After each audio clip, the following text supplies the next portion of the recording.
Hello and welcome to the Ghosts and Folklore podcast. I'm Mark Rees, and on each episode, I investigate a different, weird, and wonderful subject. And on this episode, we are going to explore some accounts of spirits that like to remove churches. Yes, spirits that like to remove churches.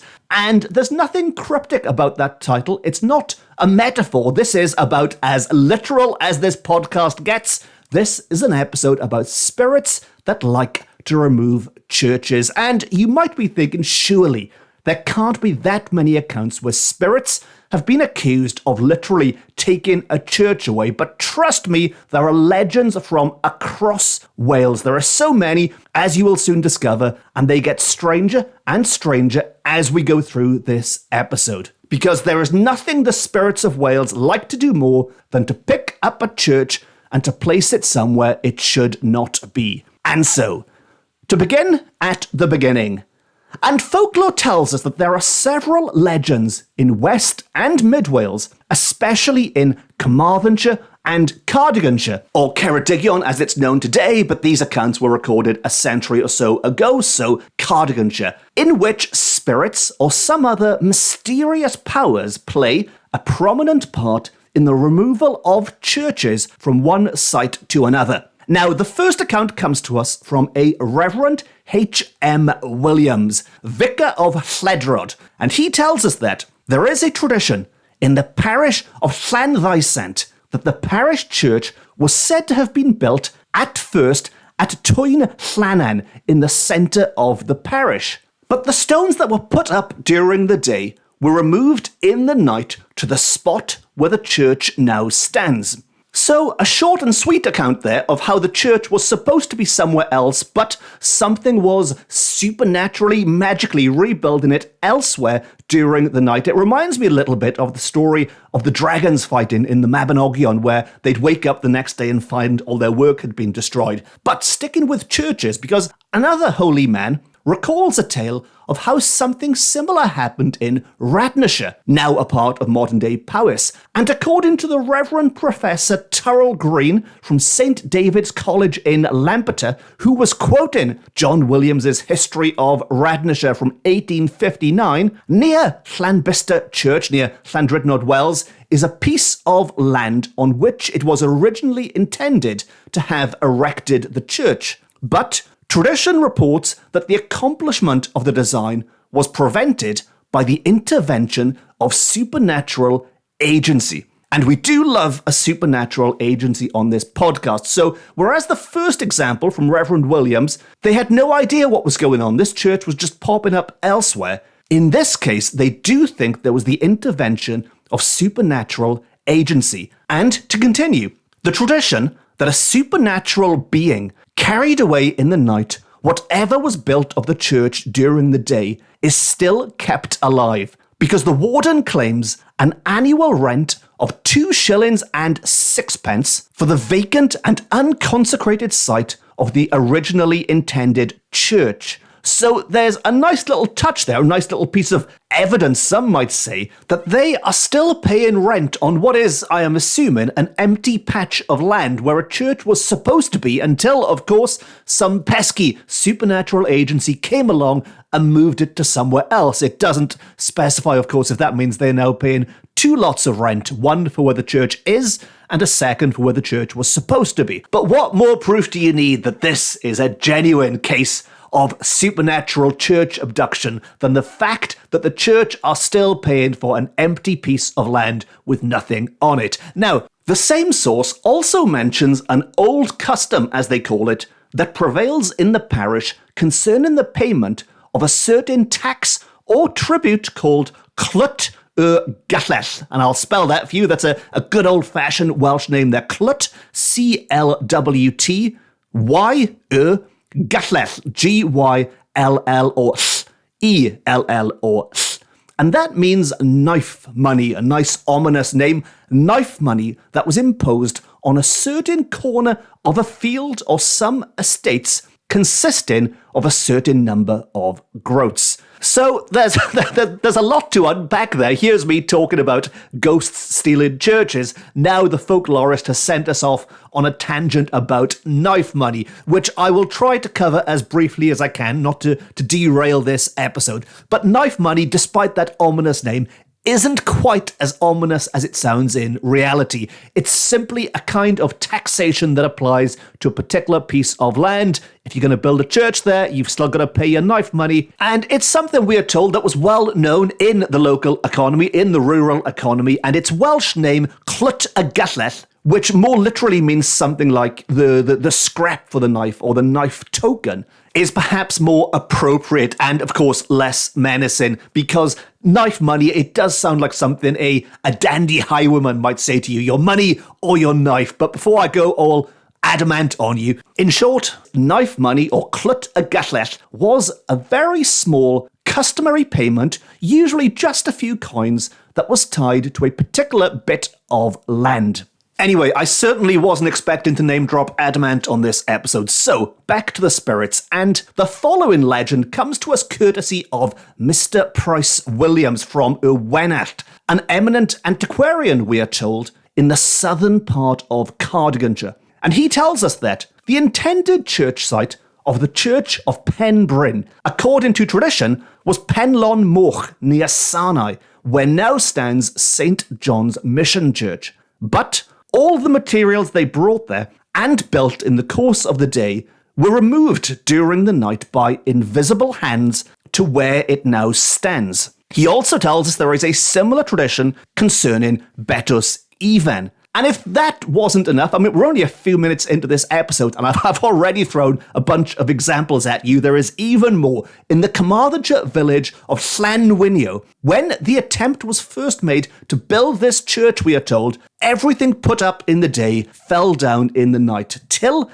at last the builder threw his hammer into the air. And you just know this is going to end badly. In a fit of frustration, the builder threw his hammer into the air, just like Thor, the god of... Well, actually, no, nothing like Thor, as you'll discover. But he threw his hammer into the air, and the church was then built on the spot where the hammer fell when it came back to the ground, and the work progressed without further hindrance. And we are told that in this story, we do not hear of a spirit removing the material, but it is evident that it was believed that the falling down in the night of what was put up in the day was caused by some supernatural agency. And it does make you think, when he threw that hammer up in the air, nothing like Thor, was it some supernatural agency that then guided it down into the exact spot so he knew where he should be building that church, or rather, where the spirits think he should be building that church? And perhaps there's a lesson there. If you are trying to build a church and evil spirits keep disrupting it, just throw a hammer into the air. Of course, make sure there's no one around. Health and safety and all that comes first.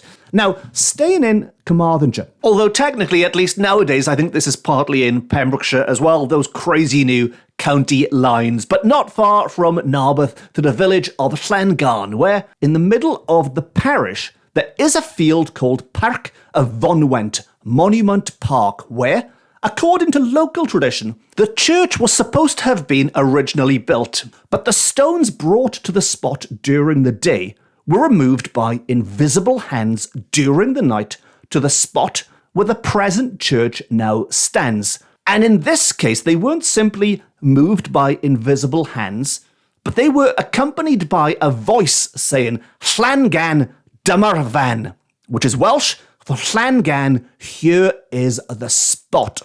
Which, sadly, doesn't rhyme as well in the English language. And I think my favourite part of that story is that not only do we have a spirit who likes to steal churches, we also have a spirit who likes to speak in rhyming verses. See what I did there? Just like DC Comics' The Demon Etrigan. Can I rhyme? Yes, I can. But anyway, the spirit ensured the church was built in the place it wanted, and it threw in a little rhyme or two as well to make sure they could not forget. Which brings us to, yes, there's even more, to Maros. Marros, a coastal hamlet not far from Pendine in Carmarthenshire, where we are told there's a field called Church Park, a short distance to the west from the church, as you'd expect. And in this field, it was intended at first to build the church, hence the name Church Park. It's the park where the church should have been. But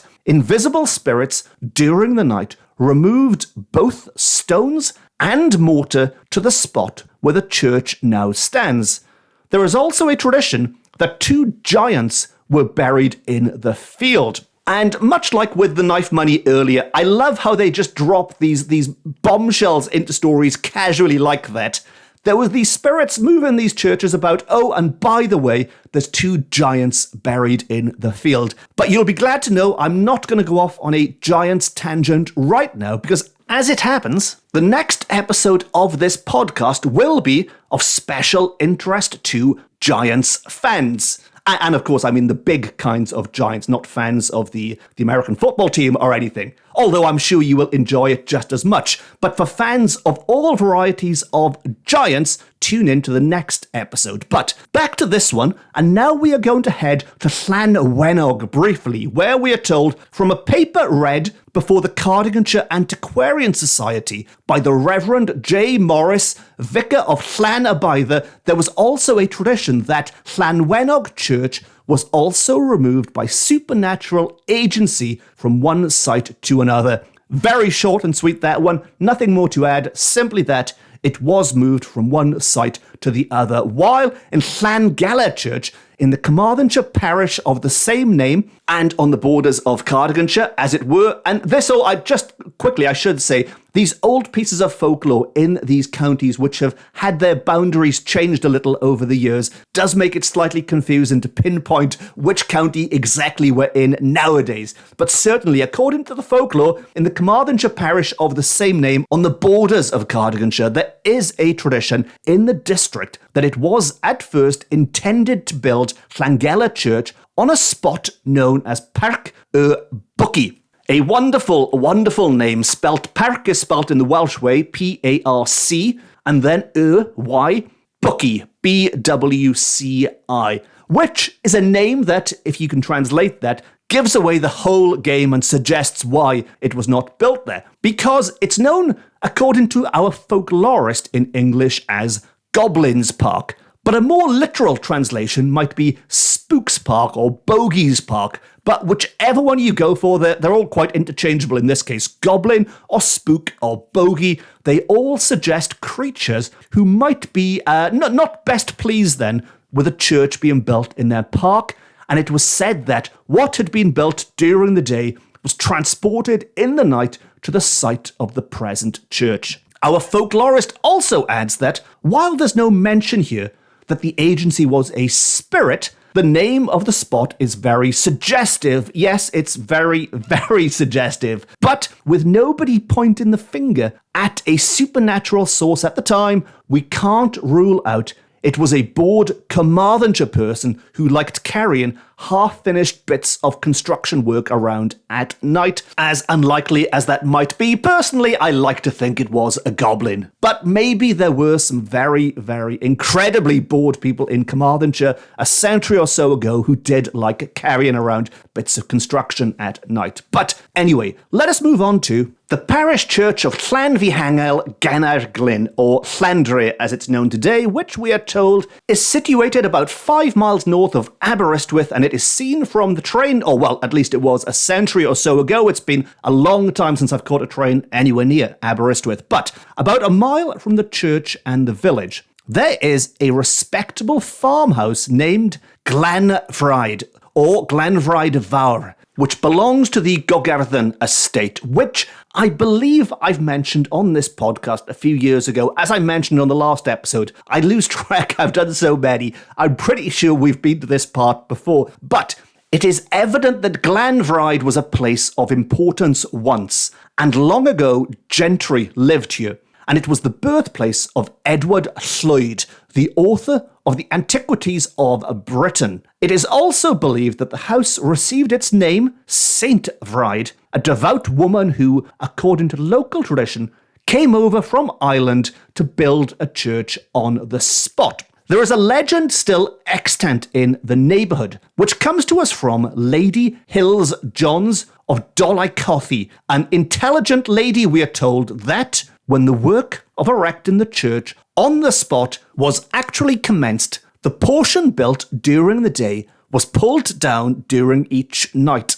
At last, a voice from the spirit world was heard to speak as follows.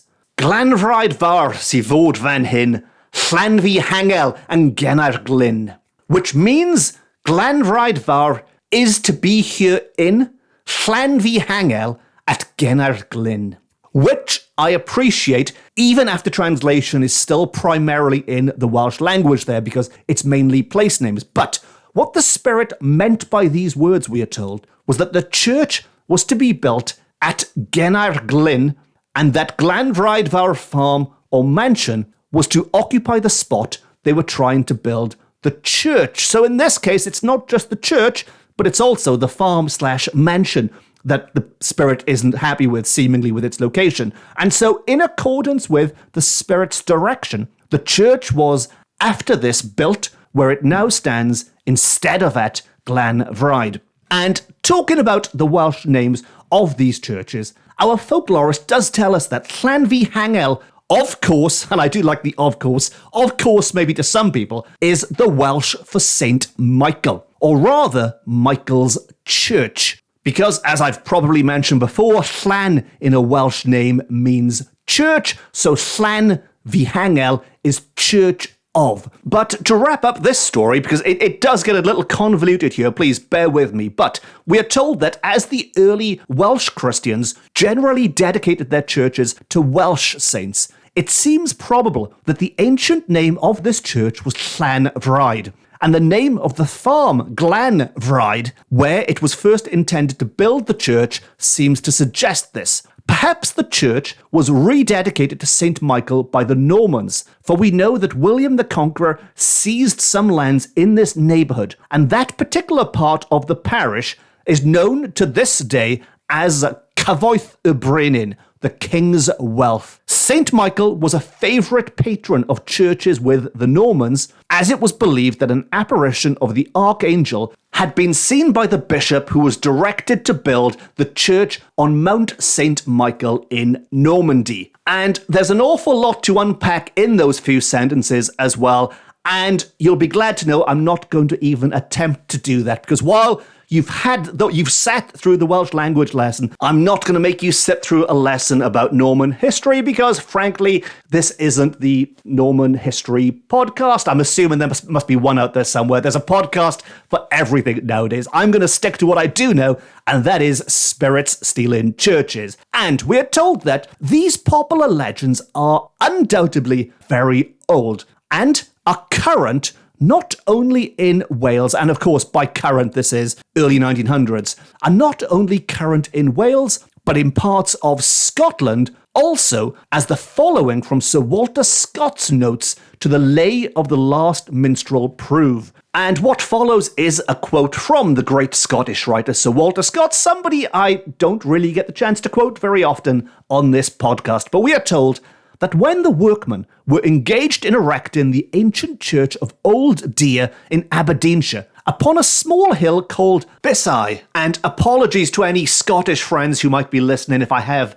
massacred the pronunciation there, but it's spelt Bissau, they were surprised to find that the work was impeded by supernatural obstacles. At length, the spirit of the river was heard to say, it is not here, that ye shall build the church of Deer, but on Taptillery, where many a corpse shall lie.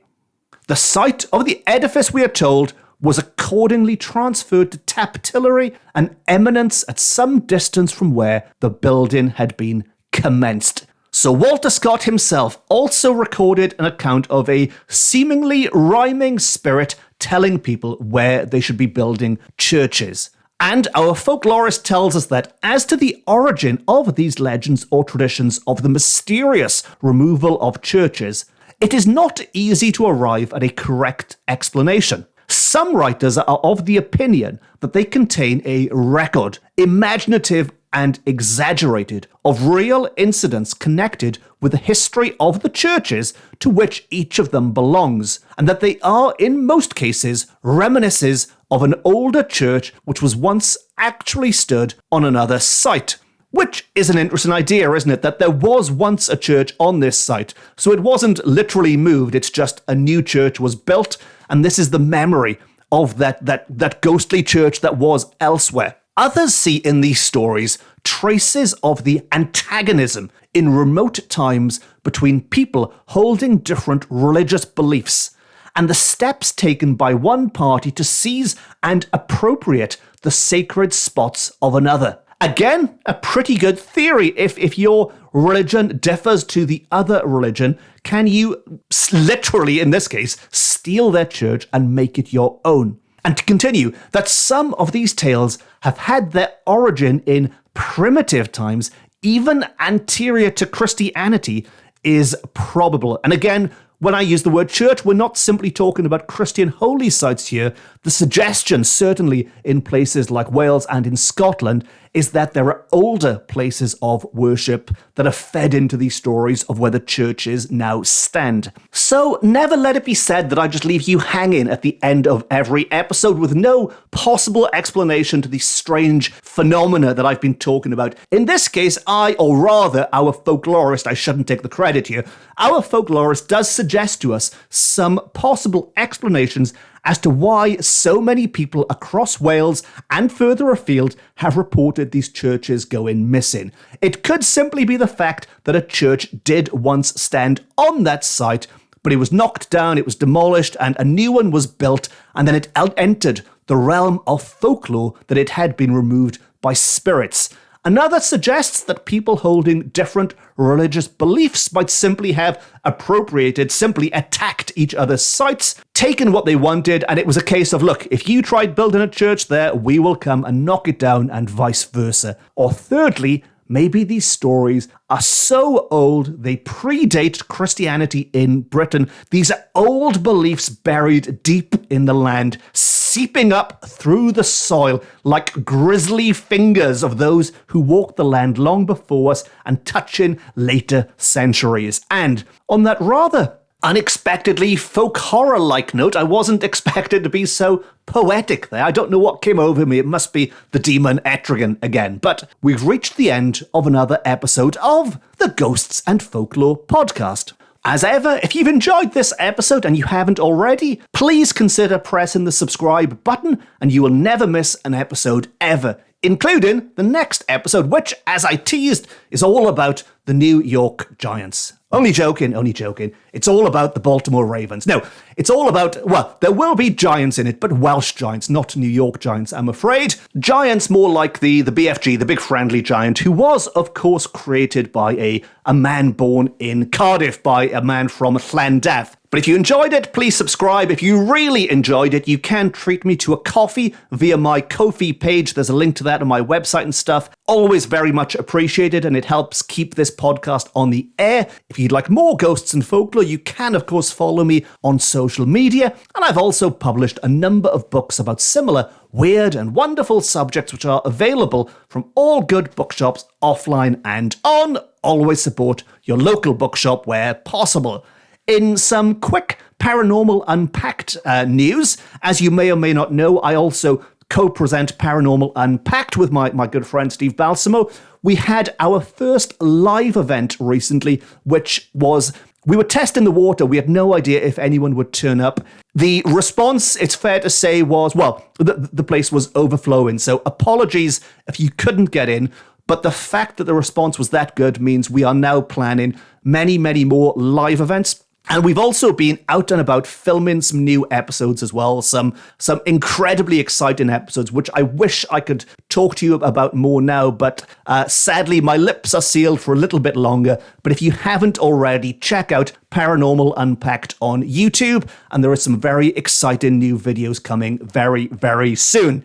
Anyway, it just leaves me to say thank you very much for listening. Diolch yn fawr iawn am wrando. I've been Mark Rees. This has been my Ghosts and Folklore podcast, beaming to you from Wales to the world. And remember, if you do go to church this Sunday morning and you find it's no longer there. Perhaps it's been stolen away in the night by spirits who fly through the air. I also promise there'll be no poetry on the next episode. Promise. Until next time. No star.